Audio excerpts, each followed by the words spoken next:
Hello everybody, my name is Staff Sergeant Jason Bush with the Iowa National Guard. I'm a recruiter in the Dubuque area, and today I just wanted to sit down and talk to you guys a little bit about writing in the military and kind of how it applies to maybe what you're learning in school and maybe how it will apply to your civilian lives as well. And hit the next one. So, like I said, we're going to cover basically writing in the military and kind of the Army writing style, and then we'll get into forms and whatnot. Go ahead and hit the next one, please. So what's in it for you? Realistically, what's in it for you is just kind of a way of looking at how, writing is going to not only work for you in the civilian side of things, but how that transitions to, your military career if you decide to go the military route. So go ahead and hit that next one. All right, so kind of our presentation roadmap, essentially the topics that we are going to cover. The first one will be AR 25-50 and the Army writing style. Then we're going to dive into some forms, memorandums, counselings, award forms, NCOERs, things of that nature. And then we're going to jump into the last paragraph will be WARNOs, OPORDers, and FRAGOs. So those will kind of be our topics of discussion today. All right, so the first one, the Army writing style. So the Army has a very specific way that we write things. We like to get straight to the point so that it's not dragging on and you're trying to figure out exactly what we're saying. It's very clear and concise. So let's jump into this slide. So this is what AR 25-50 covers, which is the Department of Army policies, procedures, and standard formats for preparing and processing Army correspondence. Okay, so correspondence is essentially the communication through, emails, written forms, things of that nature. Okay, and the standard for writing communication in the Army. Okay, so it's essentially the standard of how we write things on our forms and emails and things like that. So. All right, so this is straight out of AR 25-50. The big thing to really grasp on this is good Army writing is concise, organized, and right to the point. All right, so the Army writing style is clear and concise. The big things to take out of it is passive and active writing, okay? And I know this is a thing covered in a lot of English classes, but passive writing would be using more words and kind of beating around the bush to get there. So an example would be the PT test was passed by Sergeant Jones, okay? The military, we like to be active, get straight to the point. A good form of that would be Sergeant Jones passed the PT test, all right? You use 2 less words and you get straight to the point. It's clear and concise. The audience knows exactly what you're trying to say, okay? That's really the big takeaways when it comes to the Army writing style and how we communicate in the military. Our second topic of discussion is going to be memorandums, counselings, NCOER, OER forms, award forms, things like that. Just the actual forms that we utilize within the military and how grammar and, paragraphs and spacing and stuff like that is very, very important when it comes to these forms. So we got memorandums. You got an informal memorandum, memorandum for record, and the memorandum for agreement. So essentially an informal memorandum is just the communication between units, talking to each other, passing on information. A memorandum for record is essentially just memorandum to document specific, events that take place, meetings, just a recording of information essentially.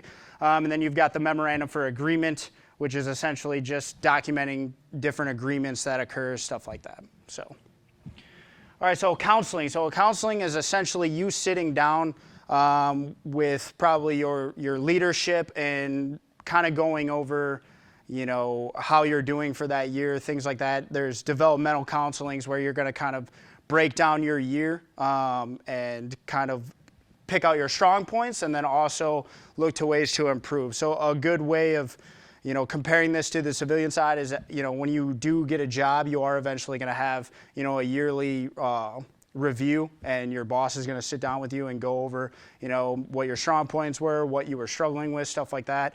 And this is essentially that, okay? So it's just a way to get it on paper, to basically keep track of how you're progressing as a soldier, okay? These forms will follow you the rest of your career. So grammar on these things is very important, making sure that, the punctuation is correct, spacing, all of those good things, okay? And I have an example of one right here, okay? So this is just a way of tracking your progress through your career, okay? So these forms are very important because if they're messed up, you sign them at the end of the day. So if they're messed up, that's you, your signature is you just essentially saying that this form is good to go, and if it's messed up, that form will follow you, and commanders and leadership in the future can be like, this person didn't really care very much about his career if things like grammar and punctuation and things like that are an issue, okay? So stuff like that is very, very important. Go ahead and hit the next one. We'll cover the three main counselings that I was talking about. So we've got event counseling, which just covers a specific event. And then you've got performance counseling, like I was talking about. That's going to cover your performance for a year. And then professional growth counseling. So counselings that cover like schools and things like that that you take in your own hand to, develop your career. Go ahead and hit the next one. So now we've got NCOERs and OERs. So an NCOER is a non-commissioned officer evaluation report. Okay, so this is essentially going to be your yearly roll-up in everything that you've done for that year. So how you did on your physical fitness test, how you did intellect-wise, did you go to any schools, did you do things like that, how you did leadership, things like that. It's basically breaking you down as a soldier and how you did on each individual task that comes with being a soldier. And then the OER is essentially just the officer version of that.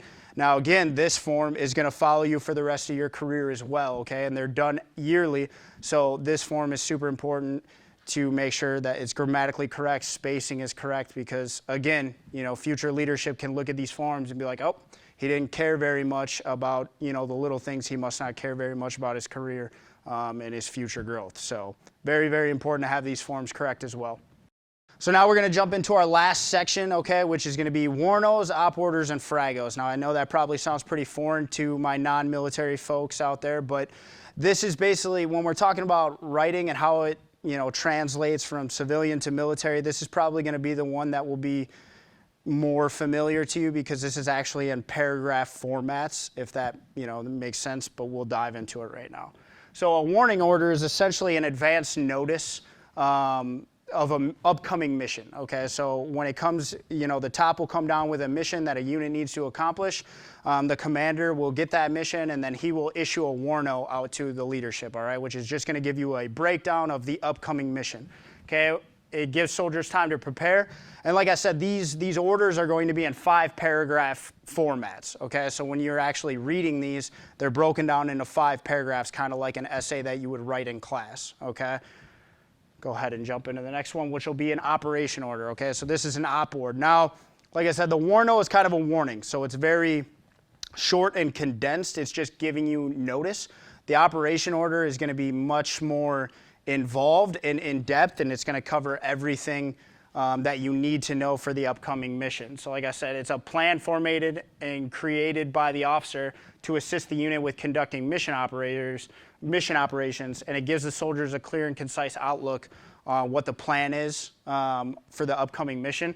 And it's also broken down into 5 paragraphs. So what's super important about these is if there are grammar issues or format issues where it's not clear and concise. Like, let's take an example for, the mission itself. So when you get to the mission paragraph and there's grammar issues and it's not clear and concise, there can be a huge issue when it comes to actually performing that mission. If people aren't fully understanding the plan, when you actually get out there and you put it into, motion, errors can occur, and when errors occur in missions, it's not a very good thing. So formatting and actually writing these operation orders is very, very important, just for the outlook of the mission itself when you actually go out and conduct it. So that grammar, paragraph, formatting, all that stuff is very, very important.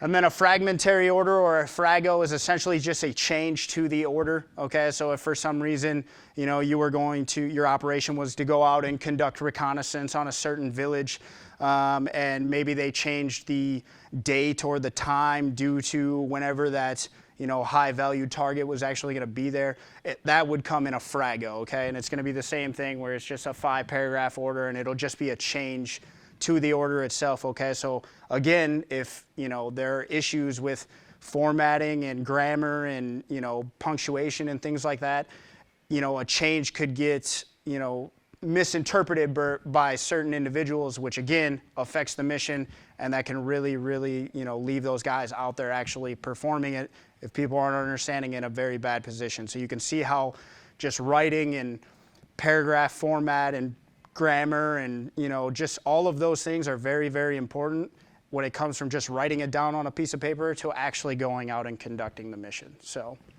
go ahead and hit the next slide. All right, so we're going to break down the 5 paragraphs specifically. Just like I said, this is kind of like a regular essay that you would write in a class, and all of this information is pertinent to the upcoming mission, okay? And it's broken into 5 different paragraphs. So you've got your situation, which just gives the unit conducting the operation a breakdown of the area of interest and the area of operation that they're going to be conducting that mission in.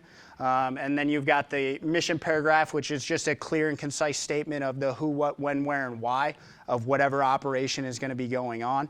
And then you've got your execution. Out of all of these paragraphs in your op order or WARNO or FRAGO, the execution paragraph is the most essential and the most important piece of it, because that's actually going to cover exactly what's going to be getting done, who's going to be doing it, how they're going to be doing it, when and what time they're going to be doing it. It's essentially just breaking down the mission and how it's going to get executed, right? So if there are errors in this paragraph, that is when it's going to be detrimental to mission success and soldiers out on the, the battlefield being able to actually accomplish what they're trying to accomplish. So you can see how important just little writing things will be when it actually comes to applying, all of that stuff out in the field.